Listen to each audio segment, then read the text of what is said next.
অল্পের জন্য প্রাণে বেঁচে গেলেন অটোরিকশা চালক আব্বাস আলী। রাজধানীর ফকিরাপুলে অজ্ঞাত পার্টির খপ্পরে পড়ে সর্বস্ব হারাতে বসেছিলেন ৫০ বছর বয়সী অটো চালক। প্রত্যক্ষদর্শীরা জানান, যাত্রীবেশে ছিনতাইকারী চক্র অটোতে উঠে চালককে মিশ্র নেশাজাতীয় দ্রব্য খাওয়ায়।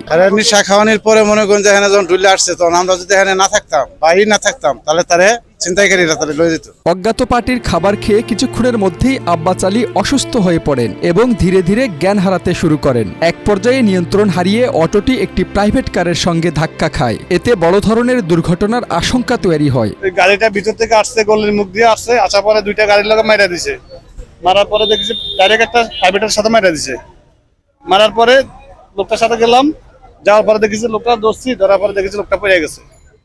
পড়ে যাওয়ার পরে তারা ওখান থেকে নিয়ে আসছি, আনার পরে এখানে রাইখা দিছি। দুর্ঘটনার পরপরই স্থানীয় লোকজন এগিয়ে এলে ঘটনাস্থলে জনসমাগমও বেড়ে যায়। পরিস্থিতি বেগতিক বুঝে ছিনতাইকারী চক্র ঘটনাস্থল থেকে পালিয়ে যেতে সক্ষম হয়। পরে অটোরিকশার মালিক এসে তার ড্রাইভারকে উদ্ধার করেন এবং দ্রুত মুগদা মেডিকেল হাসপাতালে নিয়ে যান। অটোরিকশার মালিক জানান, তার চালক একজন ভদ্র ও দায়িত্বশীল ব্যক্তি এবং কোনো ধরনের নেশাজাতীয় কর্মকাণ্ডের সঙ্গে জড়িত নন।